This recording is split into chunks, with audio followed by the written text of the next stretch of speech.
Very good. Thank you. How are you? I'm doing very well. What a treat. Yeah, I can't actually believe it's happening. I mean, it's so cool to see yourself, next to you. Having watched hundreds of people, being next to you, and now it's my face. It's so unreal. Wow, wow. Well, I know Yeah. it's kind of a weird experience, but I'm glad you found a slot and I read the little thing that you wrote, so I think this will be fun. So, That's great. So I'm happy that you've read it because I try to provide you, a certain context so you'll know what probably which direction we'll go, and gave you some hints, towards the Dutchness of it all, and I hope you're interested. I am. Well, why don't you start by telling, those who haven't had a chance to read what you wrote a little bit about yourself. So I'm speaking to you from Germany, from the west of Germany, actually, close to Cologne, where I'm part of a church that is in the Russian Mennonite tradition.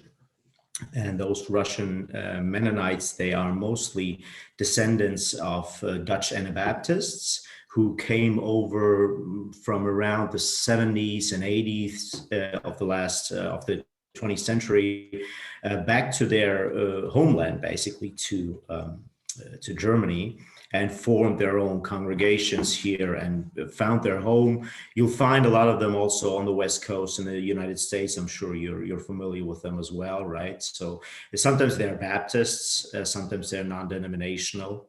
Oh, wow. Well, that's interesting because there's a slew of them in Sacramento. Right. And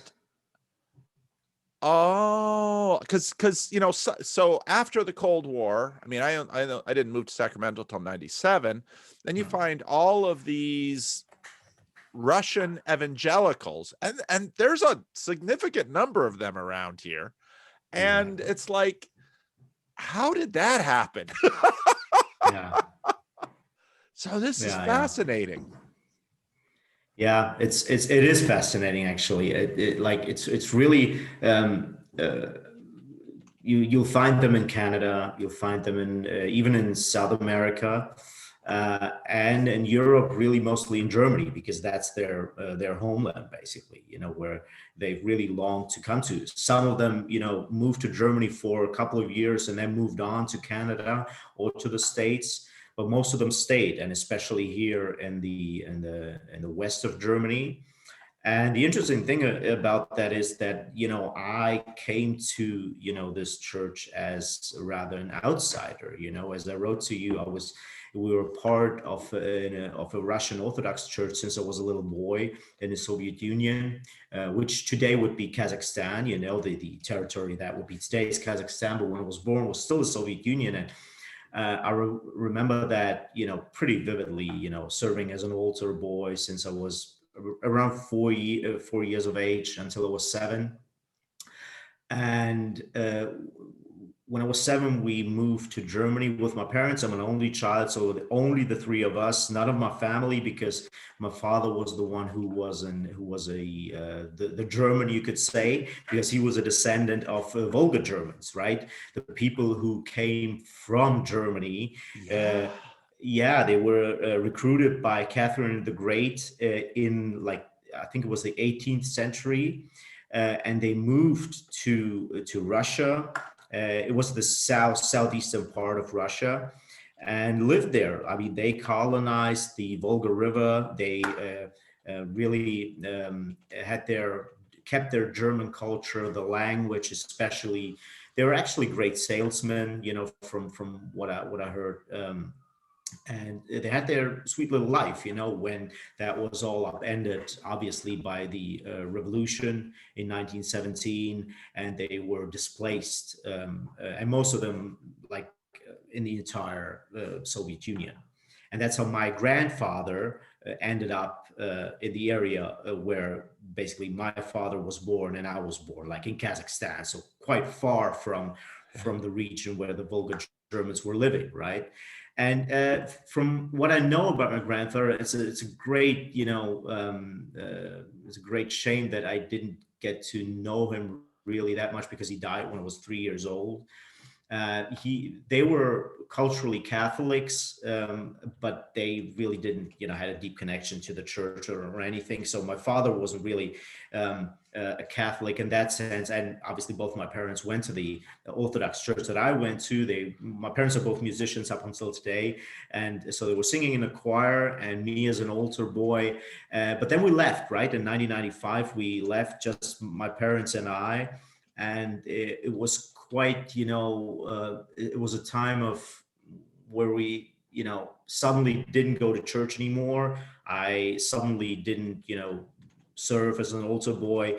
But, when you're 7 years old, you don't really think about that. Sure. And then started to go to school, started to learn the language because, I was just thrown in the cold water of school, not speaking any German.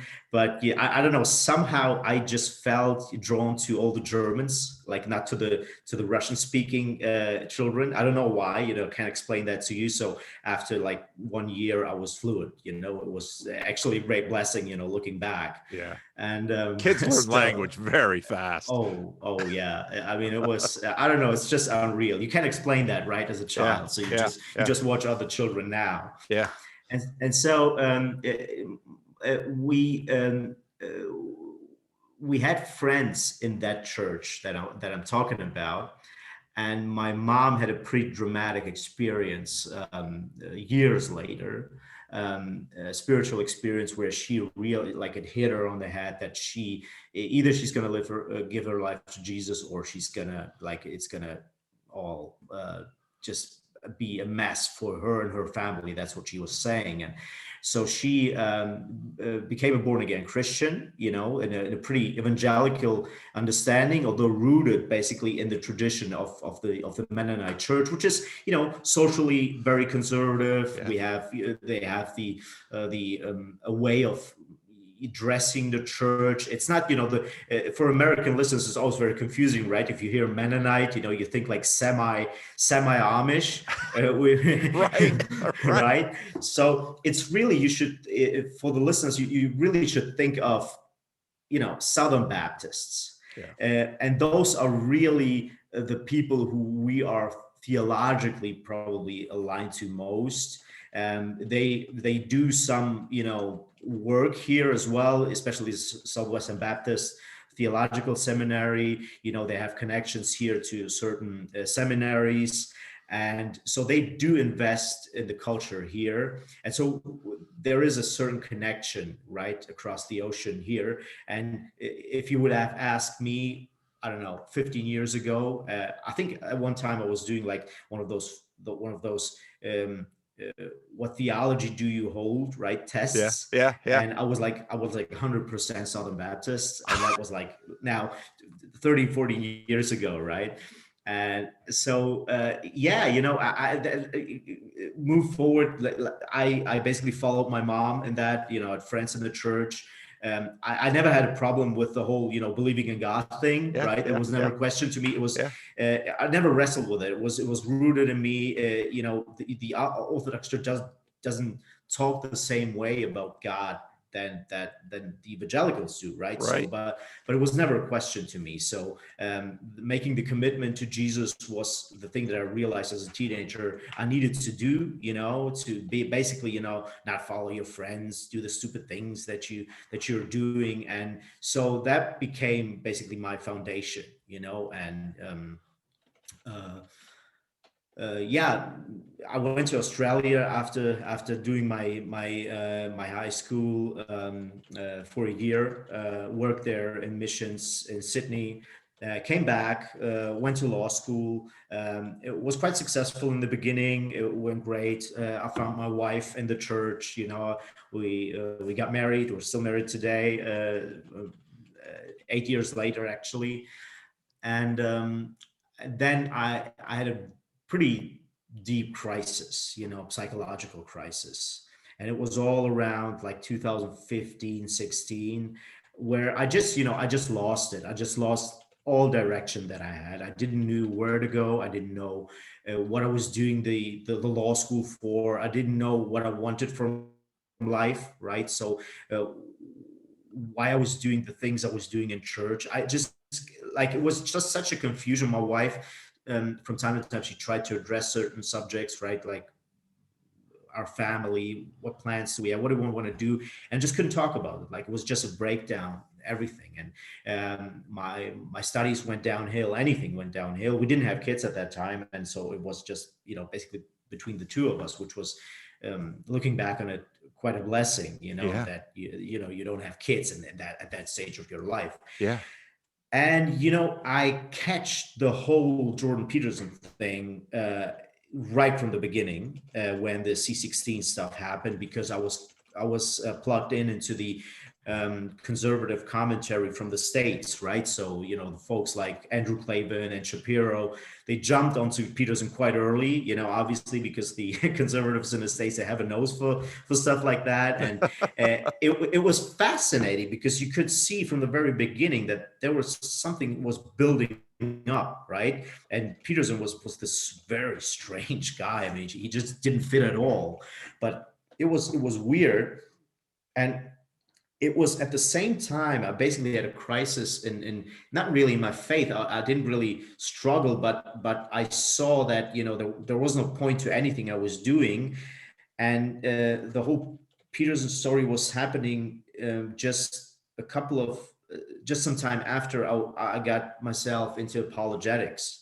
And the people who were quite influential on me were Ravi Zacharias and William Lane Craig. And Zacharias was interesting because he had this way of talking. He had this way of combining theology and philosophy that I was missing. I mean, I was just missing it completely in everything that you were reading in terms of theological books or what you were hearing in church. I mean, nobody was talking about Kant. Nobody was talking about existentialism, right? Nobody was talking about Socrates. Nobody was talking about any of that. Nobody was talking about Lewis. I mean, nobody was talking about it. It was just all this, very,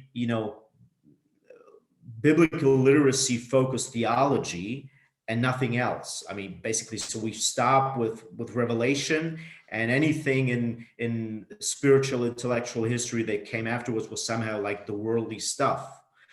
And so that when I remember when I was listening to Zacharias first, I had this thought in my mind that this was the preacher I was waiting for my entire life. Yeah.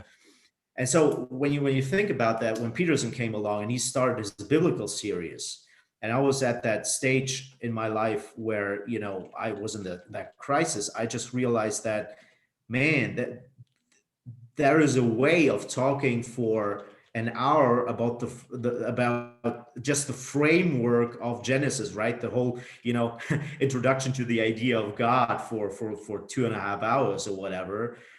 And it was just unbelievable. I mean, he wasn't even a guy who we would call a Christian, right? Or he wouldn't call himself a Christian. Yeah. And a couple of months later, I just realized, okay, this guy is the biggest deconverter of atheists in the entire world. Yeah. I mean, he's getting Sam Harris there, and the people are coming to those events because of Peterson, obviously, most of them. And it was just wild. And at that point, I realized that the whole, atheist, theist story was not the real deal, right? So that was not even the disagreement that was the whole thing. And what I basically was doing in my personal life, I just stopped with the law school. I just put it on hold. I went into manufacturing and I tried to follow basically what I catch up from Peterson. Just try to be the best person that you can, and every day try to be the best worker that you can. I've done that, and the transformation was, I mean, you could just see it in front of your own eyes if you looked in the mirror. It was incredible. It was just incredible. And it was also weird because that was also from, it wasn't from the Bible. It wasn't from the theology books that you were reading. It wasn't from the spiritual input that you were getting. It was just this very practical, self-help, psychological stuff from a guy who also talks about the Bible, right? Yeah. And so, it transformed me. And if we go forward a little bit, I worked for 2 years in manufacturing. I decided I had to go back into law school. I finished law school. We have 2 kids right now, and I'm listening to you since 2.5 years or 2 years. And it was a great blessing. Actually, when I was working in manufacturing, they didn't care about the earbuds in your ears, right? So I was listening for podcasts for 8 hours Sure. straight. Sure. I actually loved to go to work because of that. I mean, Yeah. and it was a great blessing at that time, right? Yep. So, Yep. and I remember your the video that you did, and I mostly listened to podcasts of yours because Yep. it was at work, where you've played the whole this video of Paul Maxwell, right? The history of philosophy. Yeah. That was very helpful for me at that time because I was started getting into it, and this having this general framework where you could plug and play, as he was saying that, right? Yep. And and then I watched the church at that time, and I talked to people in my church who came from that tradition, from the Mennonite tradition, and they were all saying that, what, this whole Mennonite thing, why are we even calling ourselves that? I mean, it's basically idol worship, and it's just, we just have to believe in Jesus. I mean, we just have to be Christians. And it's funny when all of those traditional churches are very much connected to this whole seeker movement, to Hillsong and to Willow Creek, because they feel that it's the same thing, because it's basically they believe the same thing that we do, but they're just they're more cool, right? Exactly. Right. So that it was basically the whole thing. Like they're cool. They start dressed differently, and I obviously was listening to Peugeot at that time as well, right? And I realized that there was this deep loss of tradition in a tradition that I am just part of because I'm in the church, but I don't have this multi-generational history going back, right? Like those people in the church who really, like mother and father, came from that background.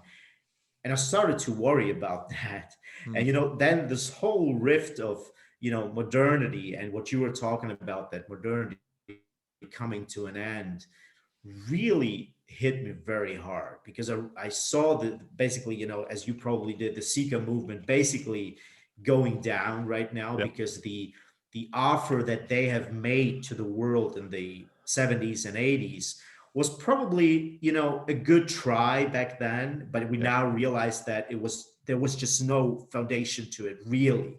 It wasn't built to last. Like it was, who was, the founding pastor of our church? Well, he's still the pastor of our church. You know what I mean? Like there was nothing to go back. And I'm basically now, fighting with myself about and struggling with this, trying to reconcile, my own history, because I realized that all of the things from childhood that you didn't think about, but I'm now 32, okay? And so, you just did, you weren't thinking about all of that for 20 years, for 23 years as an altar boy and anything. And you were born again and all of that. And now it all comes back, like it all hits you. And you think to yourself, well, how am I going to do that? And you go into your church building, which is a beautiful church, but it's empty. Right. So, you look on those and it's empty. There are no pictures. And you go into in Cologne, we have this dome. I don't know if you've probably heard of it. It's 750 years old. It's quite famous, actually. Famous cathedral in Cologne. Yes. And you go in there and you realize that, that it touches you, like it touches myself. And that's because it touches something that was placed inside of me at a very young age, and now it's coming back. And I'm working on that, and on the other hand, I'm working on the young people in our circles, and trying to convince them that there is value in the tradition, right? Because that connects them to the sacrifice that their great grandfathers have done, and they were killed, like in the Soviet Union, right, for their faith, and they suffered, and so just basically giving that all up for just we just have to believe in Jesus and all, let us all unite, is not the right way to go. And so I'm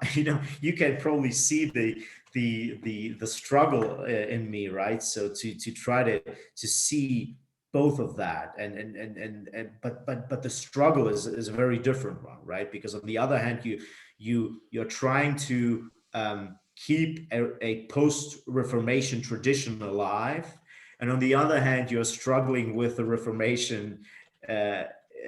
itself, right? Because obviously, having this Orthodox instinct and being in a reformational church is something that yeah, is quite a challenge intellectually. Wow, this is really good, because so I want to reach back to Jung's observation as a young doctor, as an intern in the psych ward, that the story out there and the story in here are deeply connected. And that's really true in your story, because I mean, all the elements, even of, the Volga Germans with Catherine the Great, and then to Kazakhstan, and then back to Germany, and Catholicism. I mean, your ancestors were likely German Roman Catholics. I mean, even though Germany is the home of the Reformation, a lot of people don't really, people in America don't necessarily recognize that Germany retained a huge Catholic presence there that continues and goes on today. And so then your childhood in the Russian Orthodox, and so in your case, really the stories out there and the story in here are all coming together, and those, whereas of course you're an instantiation of all of those stories amidst astounding complexity and particularity. I can very much hear and imagine how you are working through these stories inside of you, because all of the decisions you make have to deal with, okay, how am I going to worship? How does Jesus impact all of my life? How does, oh wow, you told your story very well too. So what are you doing? What are you doing? Well, how old are your children? The first one is 2 years and 4 months, and the second one is just 5 months. Yeah, so they're very young. So yeah, they're very young. Yeah. And did you see, now you've got an Anabaptist tradition, because obviously if in the Catholic, the Roman Catholic, or the Russian Orthodox Church, your children would have been christened. Have you done that? No, I haven't done that. Yeah. I mean, I was Christian, obviously. So see, that's the whole thing, right? So even raising the question, I mean, Yes. all your social, life, and all your family life are invested in the church, right? Right. So you have your family there, you have Yes. your mother and father there, and Yes. you have your children growing up there. I'm not going to turn around tomorrow, right, and Right. say, because I have this understanding of it. I mean, isn't it funny that that itself would be a very modernist move, right? Yes. To say that I understand it that way, and so I have to go back to the Orthodox Church. I'm going to take all my family with me, and my wife, and she doesn't even know. I mean, she knows, but she grew up in that church, Yes. right? So that's her part. And I always remember Peugeot, he always stressed this thing of, like, we're given a history, right? Yeah.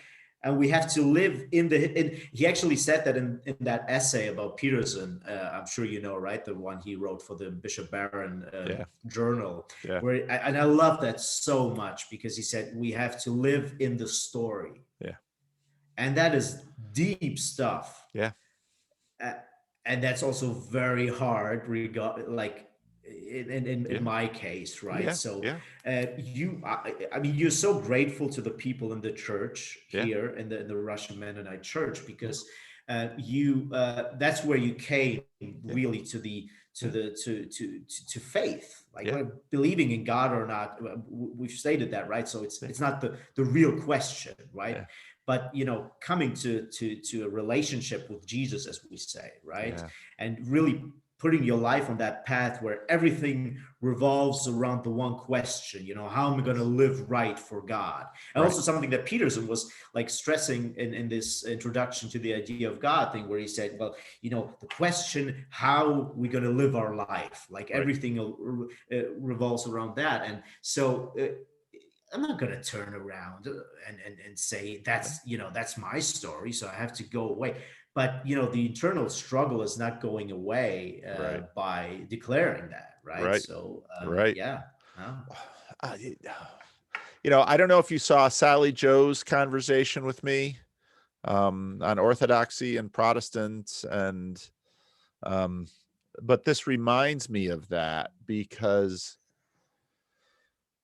in a sense, this I love your story, and I love how it all comes together because obviously you're trying to integrate all of the elements of your story together, and there are pieces of your story that are just not going to be easily integrated.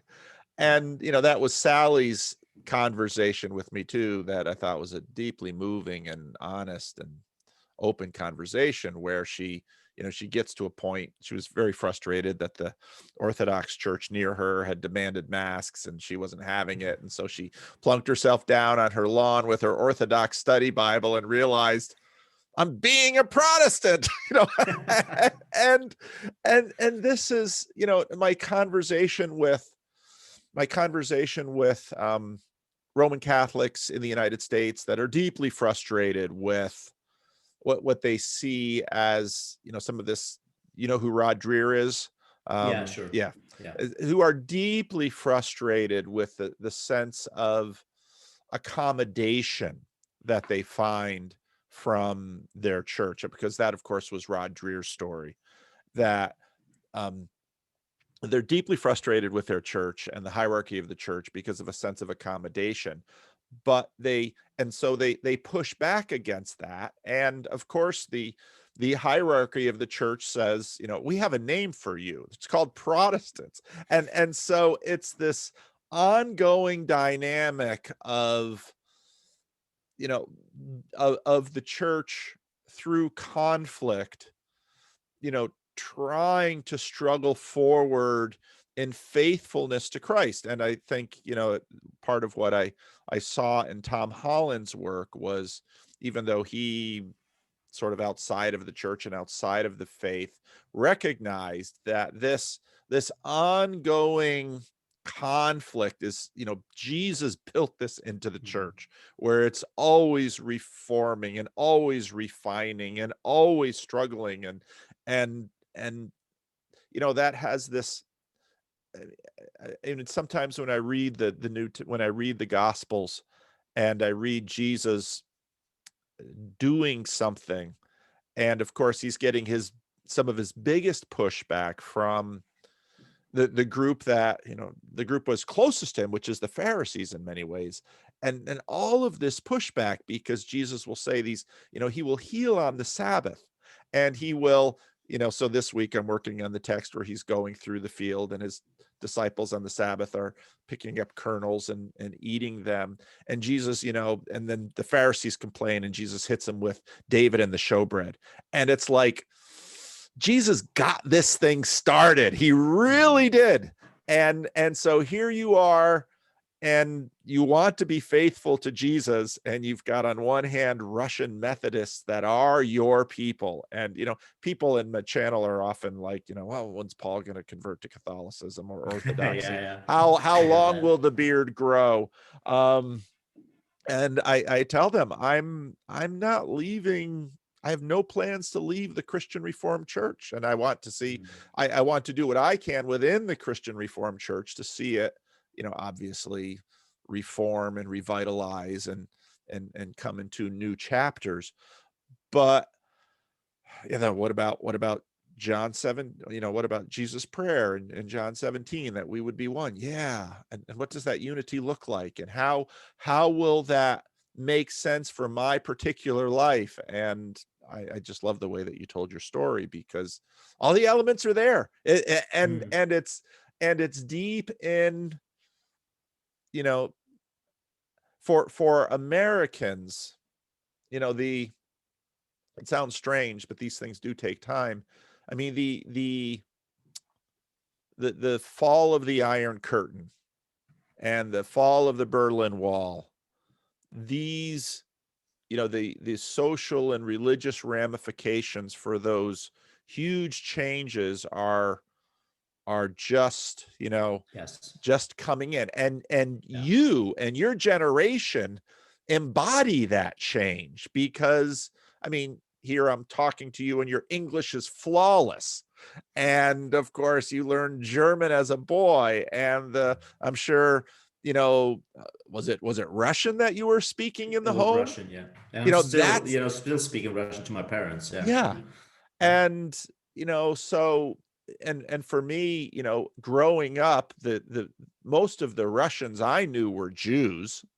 And then moving to Sacramento, my son, who went to his high school, he was, my second son had dark long hair in high school, and in the school here in Sacramento, he was labeled as white, not Russian, because and in that school there were a lot of Asian kids, there were African American kids, there were Hispanic kids, and there were but you had to somehow delineate between the white, not Russian, and the Russians. Yeah. And of course, Russian here in Sacramento might not be Russian at all. They might be Ukrainian. That somewhere from, they might be Polish, somewhere from that Soviet bloc that have made their way to Sacramento. And then here in Sacramento a few years ago, with some of the culture war stuff, it was the Russian, Russian isn't even the right word because it's Ukrainian often, but it was the former Eastern Bloc Baptists who were really digging in hard against the same-sex marriage thing in 2008, that whole campaign. They came out very strong. They got pushed back hard. Lately with COVID and the masks, they said, we're not going to, the state isn't going to push us around. And given their history, you could totally understand. But all of the how to describe it, all of the bending over backwards to accommodate minorities somehow didn't pertain to them. They were immigrants. They were a minority, but why? Because of the color of their skin. But I don't think that was it. I think the majority thing was they were in opposition to this new regime, this new moral regime that, they just got clobbered in the media. And I mean, so much for being kind and gentle to the immigrant minority. No, not you. And so, and these are narrative strains that are not being picked up by almost anybody in the news, because it just doesn't fit in terms of the other narratives going on.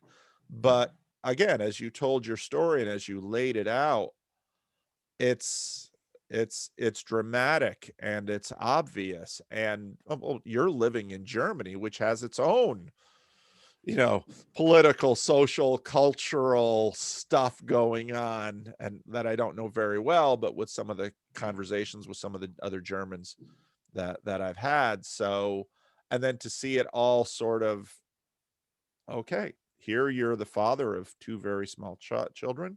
You met your wife in this church.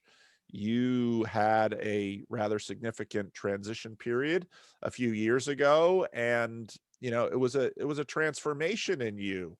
And so I'm very interested to see where this is going to go, because all of these things, elements of the story out there, are all instantiated in you. And so, yeah, you're going to be working them through. So, well, let's talk a little bit about from the transition from manufacturing to law. what's I mean, obviously their status, and I'm sure, I mean, I don't know how it is in Germany, but if in the United States you're working manufacturing, you probably aren't going to be able to support a family very well. You know, law would probably afford more. I mean, what's going on with that in that aspect of your life?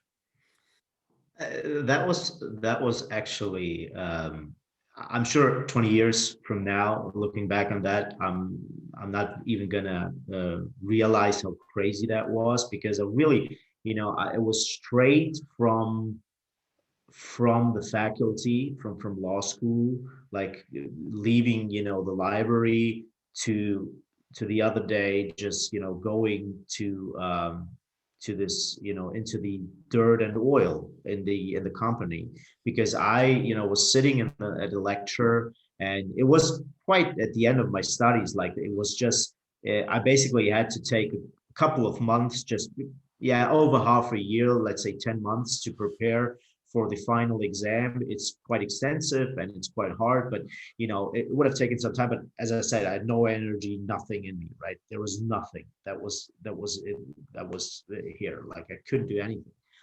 And it just hit me. Like, it really hit me that you just need to stop and do something completely different. And the funny thing is, a couple of months before, I was I've done my own uh, self-authoring. Like, Yeah.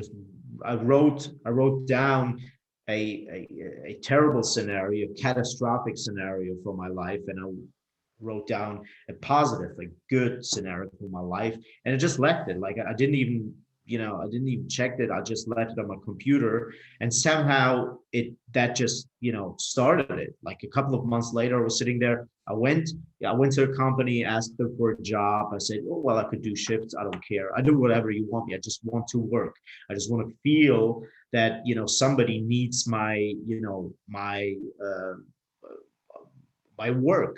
I don't want to sit on a table reading through books of whatever professor. I just want to do something, like, Yeah. for my wife. I want to feel a certain amount of worth. And I started to do it. I had an injury on my arm. I broke my arm five weeks into the job, right? uh, they had to uh, I, they had to do it quite with an emergency operation, and I spent a couple of, like I said, I think 2 weeks in a hospital, and I went back to work five weeks later, and I even forgot about that episode, because it didn't even stop me, right? So it wasn't even such a bad thing. And I loved it. I loved it at work, because, and people asked me, who were in the company for a couple of years, they looked at me and they knew that, I was like this law student who was working full time. And one time, a senior in the company asked me, "Why are you smiling when I pass? Like, why are you always smiling?" And I didn't even realize. And I told him, I don't know. I feel like it. I never feel bad when I'm in here. And it was really like dirty work, like in the oil, in the dirt, Yeah. at a machine. Yeah. And I was just happy. It just transformed me. And I brushed my teeth in the morning, put on the working clothes, and I was working. And Yeah. it was anything fancy with law or anything, Yeah. and it just, I was 10 months away from doing the exam, and I just didn't want, and I wanted to be in the dirt, right? And then, like, we went to the West Coast in 2018 with my wife, to California. And that was in the beginning of 2018. It was just a couple of months before I started, watching and listening to your podcasts. And then it was a great time. Like, and we basically got our first boy in the summer of 2018. And then, like, at the end and the beginning of 2019, I really realized that, that it's great. I really enjoy it, but you have to go back to law school, because that's the way that you were on, and that was the right way, but you had to stop. You had to do this physical, dirty stuff that was really at the bottom of the social ladder, Yeah. right? And Yeah. also at the on the payment ladder, right? So Yeah. it was enough to support the family. I mean, it was fine. German manufacturing is quite robust. I mean, it's a good market. It's paid relatively well. But I mean, it's nothing compared to, especially in the position that I was in, because I didn't have any knowledge of some, sophisticated technological things. Yeah. So it was just rudimentary work. Uh, and then, yeah, I decided to go back, and I went back last year. When COVID hit, I started to study full time again, and then I finished it. Like, I finished law school, and looking back on that now, those 2.5 years in manufacturing it was one of the best things ever, really, because it gave me my self-worth right back to me. And now being in that position, finishing law school and going now to the clerkship, uh, is like, I have the same goal that I had when I started the with law school, which is, I want to become a jurist, I want to become a lawyer. But everything else, your selfishness, your understanding of your status, or your your longings for having status in your social circles, in your church. People Yeah. look to you. We don't have many people who go to university even now, although there are more, thankfully. But In your when I church? was, yeah, there is not one like lawyer or anything. There are, and most of them have technical jobs, right? So Okay. they're very technically minded, which is the complete opposite of what I am. Yeah. So Yeah. and all of that is gone, right? Because like, God has really transformed my understanding of myself. The of the way I look on what my time is even worth, right? Yeah. Like, and what I want from life, and what I want other people to think about me, and that's all gone. And it is such a such a great position to be in, because you just don't follow your selfish, um, rotten desires. Yeah. And I'm very glad about it. I'm very happy about it. I mean, I could have finished, law school after 4 or 5 years, Yeah. and I would have been a mess, right? Yeah. So, and then you finished it after twice the time, and you feel that you're closer to the person that God wants you to be, Yeah. right? Yeah. And that's a much better position to be in. Absolutely. Absolutely. So what comes, to do I don't know. We've only got about 15 minutes left. So if there's somewhere you want to take the conversation, take it there now. Otherwise I'll keep pestering you with questions, but, No, you it's a, can keep going. That's fine. We're not going to switch to IDW Weinstein now. okay. That's Okay. not the thing we Okay. should go Okay. to. Well, listening to you talk, I think, okay, what do you want ahead of you?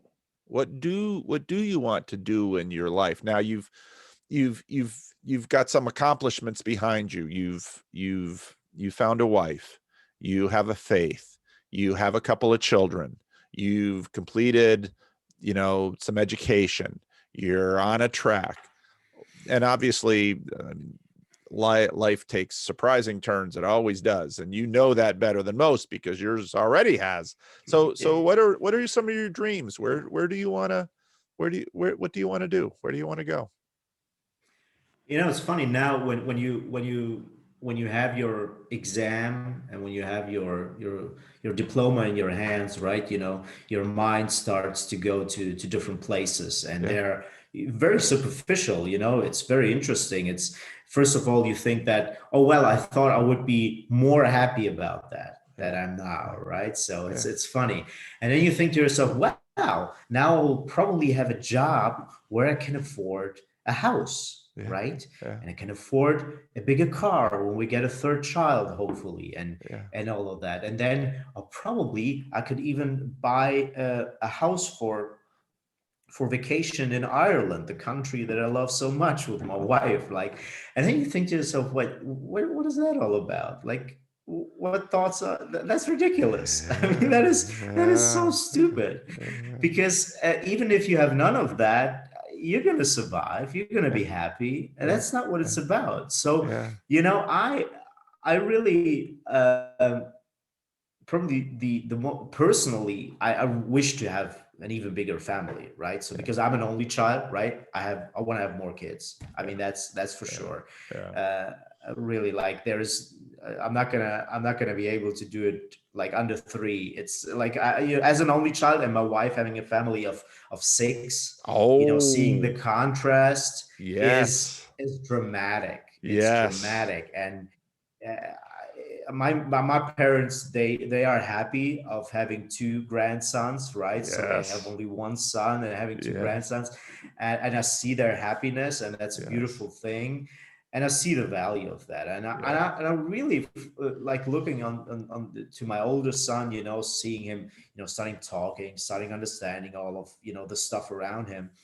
Really think to myself that, oh man, I hope I can give something to him, that he's not going to be the idiot that I was when I was 20, so that he's going to have more capabilities of figuring himself out, if we're going to use that Petersonian term, right? So figuring himself out if he's in a crisis in his 20s or even later than I had, right? Because I didn't have that. I really didn't have that. And I hope to be able to provide him with, an understanding that I have now and I hopefully have later, and really grow in that. Like, obviously the struggle that we were talking about in me is quite central to what I'm thinking about. I mean, I'm gonna have a job, whatever, and I'm gonna work, and I'm gonna work 100%, because I've made the experience how valuable that is. And as Peterson said, you're gonna hit some roadblocks if you do that.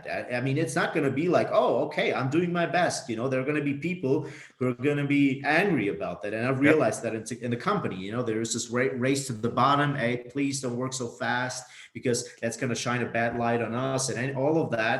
And it's not going to be different in the other work environment, but I don't worry about that, right? So you can go to work, as best as you can, and then go home and continue.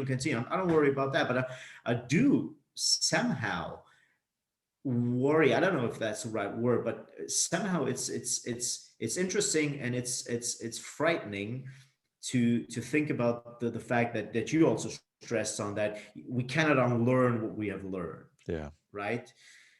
How am I going to reconcile my skepticism towards the Reformation with my personal service in the church? And I want to be the last person who is going to speak in an arrogant way to people who have their own tradition and have their own understanding, the way they live the faith. And I don't want to be somebody who, oh no, I'm going to bring you a different perspective, which is going to transform anything that you had and anything. Because I mean, you're not going to get that in a congregation of 400 people, right? I want to do that in a way that is respectful to them, but I still have to go my way. And that's probably really something that I think about more than the rest, because I really don't worry now about, the future, what I'm going to do. You know what I mean? I really don't worry about that. Because if you have gone through what I've went through in my 20s, it's like a midlife crisis that came way too early. You know what I mean? So probably I'm gonna be spared with a real midlife crisis. Who knows? Who knows? Who knows? You never know, right? No, So you that's don't. how. I probably don't, but that's how I view that. So my internal struggle is really something that is more real to me than what comes in my career, or what comes with the financial opportunities that I will have with my family. I mean, you learn to live with fewer stuff than before. If in your 20s, all your friends around you, who didn't go to university, who do manufacturing, who work with their hands, have built their houses, right? And you being a law student, don't have anything, Yeah. right? Yeah. So you learn to just be thankful for what you have. So don't worry about the future. Yeah. But I do, but I am quite anxious about the internal struggle. Yeah. Yeah. Well, it's got a very interesting story. Yeah, and well, God will be with you. And you can, you can see that already in your story, that a crisis, a personal crisis like you had, the transformations that you underwent, the changes that you made, they were significant, but they weren't destructive. They were productive. And I know that you will be a better man for having been a machinist, Yeah. and not just a lawyer. And you will be a better Christian for the Orthodox roots, even if you're in a Mennonite church. And I know that because as a pastor, I haven't pastored a lot of churches. There's a trade-off that you make. My father pastored 2 churches formally, 4, 2 more in retirement in terms of interim work.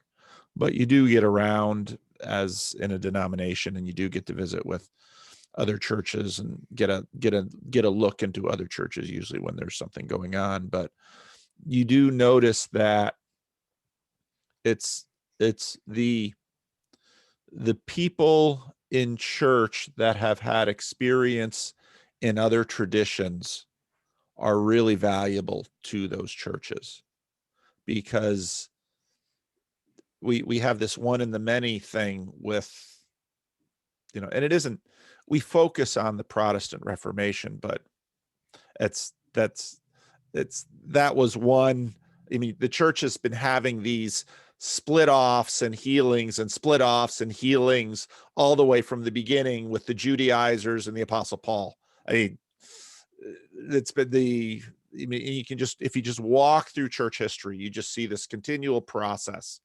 And you have a capacity to know both sides and to be able to be faithful and participate in the Mennonites without having to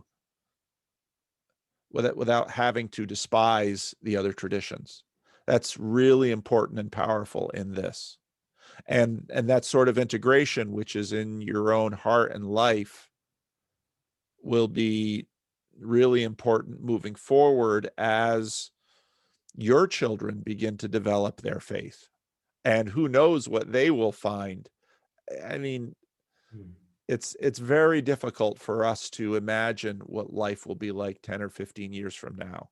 Yeah. With the rise of AI, globalization. We've had a relatively stable few decades in some ways, but Europe has a history of just, Europe is a blender. Europe is a blender. And that's built into your story too. Over to Russia, down to Kazakhstan, back to Germany, the Russian Revolution, the Second World War, the EU, the end of the Cold War. It's these things just keep coming, and the migration from Africa to Europe, the migration from the Near East to Europe, Islamicization. Hang on, boys and girls. And on the religious level, in a sense, the American invasions of Europe, the Southern Baptists, the evangelicals, the Australians coming with the Hillsongification, of the church, Yeah. which sort of is an echo of the seeker church. So yeah, boy, I got to get over to Europe and shake your hand at some point after COVID. I hope Yeah, that happens. I'm so close to Frisia, right? So you have to come here. I Yeah. actually been in Frisia just in the June of last year when we had this break from COVID. Like when where all those Reformationists have been, the city of Harlingen, Leeuwarden, and it's funny. It's like it's 500 years ago, right? But it's still. You can probably hear them walking just behind you when you're there in the evening. It's very interesting. It's fascinating, yeah, how it all developed and how it really went around the world, right? So it's quite something. It's Well, quite the next something. guy in the queue is a Frisian. Really? A real Frisian. Wow. Wow. So I'll talk to Yeah, him in that 5 fits. minutes, but That fits. thank Yeah. you. Thank you for this. I will send you a copy of this, and you can let me know if this is something you'd like to share. I'm sure many of the other Germans who watch my channel would be, very interested to hear your story. I'm fascinated by your story. It's such a big Yeah. world.